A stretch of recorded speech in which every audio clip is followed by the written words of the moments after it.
Today, Jack will show you how to take the cover off of a Superba Phildar Singer White machine in order to service the carriage more fully. It's not very difficult, but it's not very intuitive either. Actually, a service manual for these machines is available, but most people are unaware of it because of two things. It's listed under the Phildar name, which is probably the least well-known of this machine group, and also it's only available in French.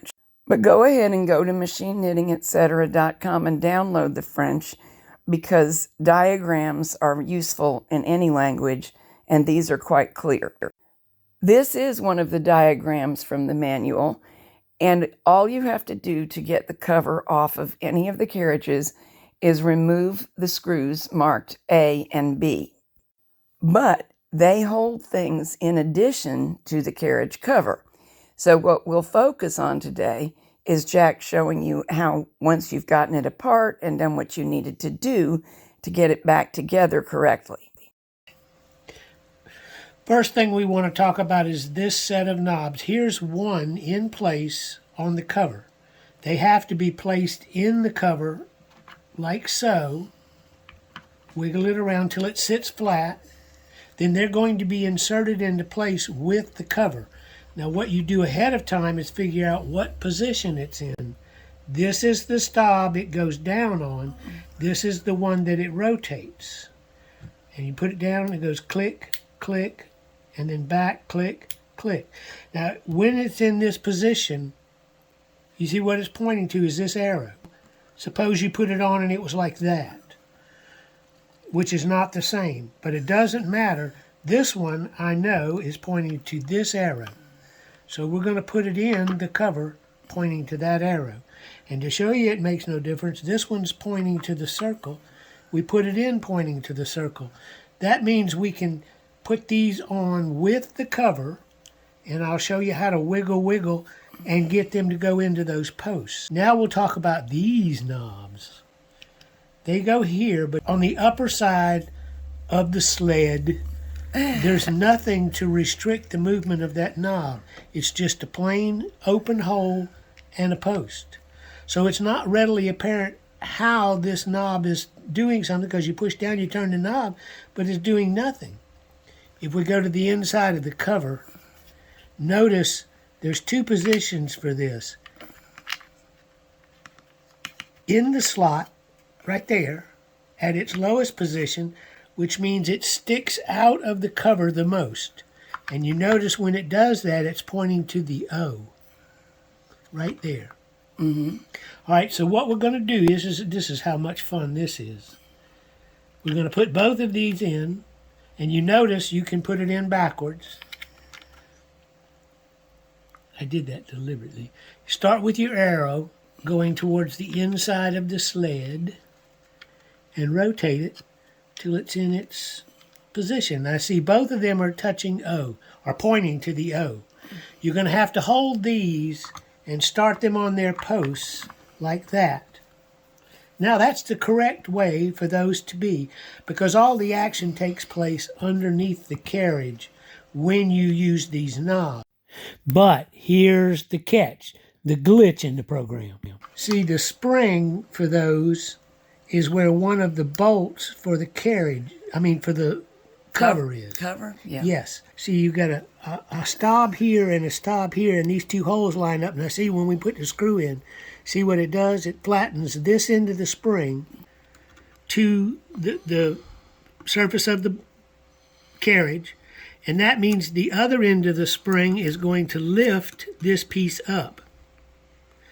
So when the knob is pointing to the O, that's the open position. All right, I'm holding the spring. This is in this position. You see how it's spring loaded up right there. That's spring loading this rod in an upward position. So this is the open position, and when we rotate and change, notice how it lifts that little silver plate right in there? That's going to redirect the needle butts. Now it's open. Needle butt gets to go through freely. Zoom. Now I'm going to push down. Now this is the set of lines right there, which means when the needle comes through, oops, it has to go this way. It has to rotate this little cam and come around this way. So that's how this works, and I'm trying to help you see how to position your knobs. So if you put it together with the knobs in the wrong position, even though it was together, some of the functions of the machine would malfunction. Well, they would be exactly backwards. That would be confusing. Yeah. Now here's what I'm going to do. I'm mounting this one back. For the ease of assembly, I'm going to put both of these in the bottom arrow position. So I know that they need to stay pretty much the same when I put it on. So here's what we do.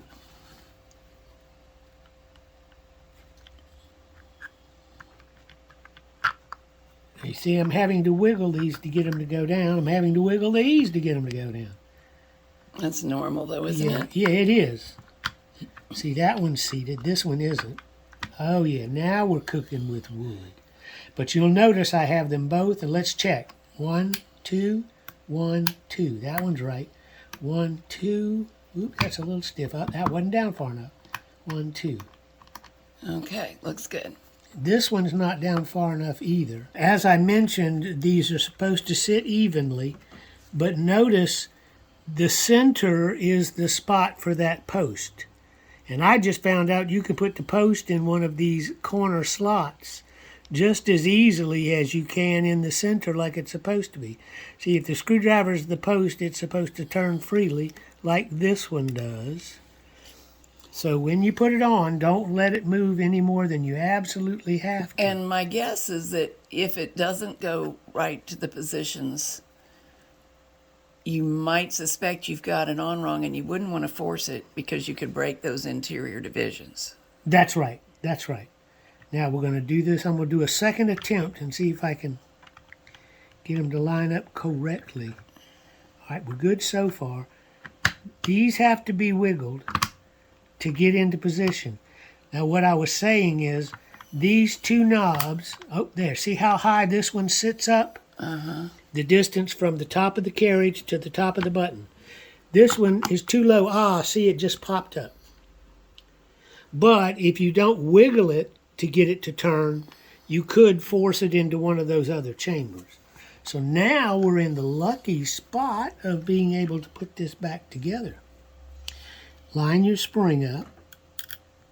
And again, the rule is start everything and don't tighten anything until everybody's in place.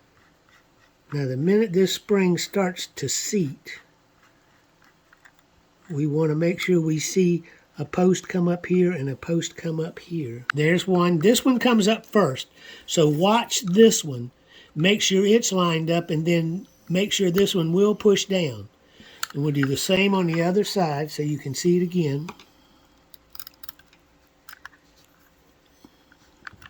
It's important with these, very important, that you put fingers under so that those two knobs that we have that just sit on posts have plenty of room to stay where they're supposed to be. I'm going to add a little caution. This is old, brittle plastic. No prying, no forcing.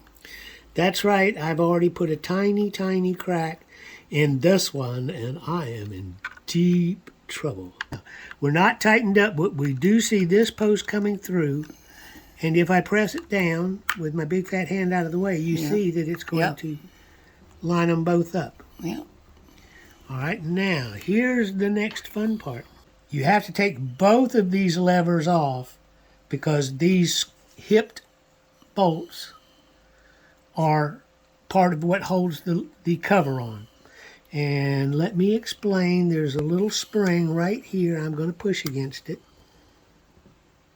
That's the spring that holds the lever in place. So when these are in position, this is what you're actually seeing.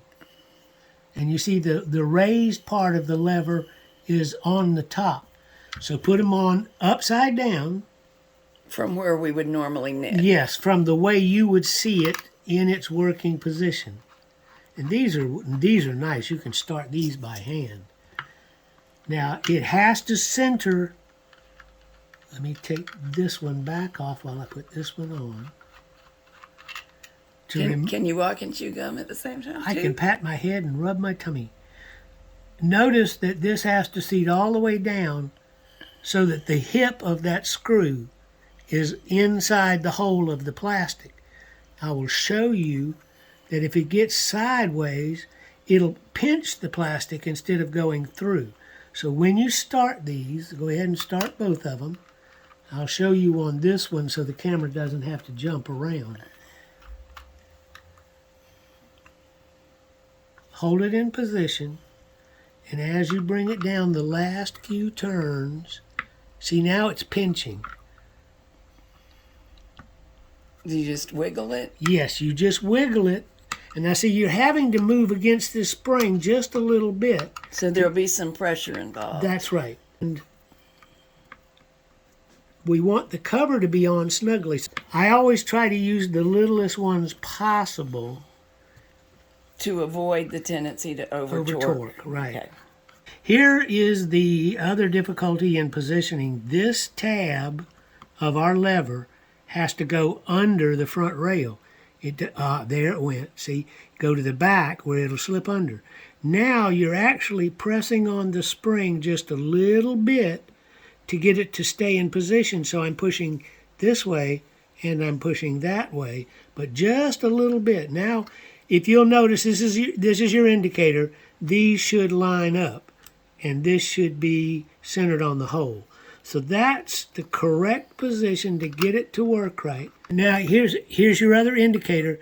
The cover should come up flush with the surface of your plate if it's tight enough. But see, right here we're flush. This one's a little bit off, but that's probably just due to age. So there you go. We're working. We're spring-loaded, and they're right. At this point, we have 4 screws left. 2 of them are bevel-headed screws. This is a spot. This is a spot. But notice this has a conical declivity. So that's some definite cluage that your slant top screws go in these 2 holes, and your flat top screws go in these 2 holes, just like that. Now I'll sink these down in there correctly, and then we'll go to the top, flip it over, and see if we done good. All right, let's see if we got everything right. Yes, stitch dial works. We didn't mess with that. Both of these, right hand, left hand, click through their 3 positions. Now, push down, rotate. Now, see the difference? This is what I was talking about. See, when it's in this position, it's a lot lower down than when it's in the free position. So I'm going to move them both. And that's what you have to do that, is push down and rotate. And then they find their own little slot. And now let's flip it over and see that now this end of the spring is raised. So now I can knit. Yes.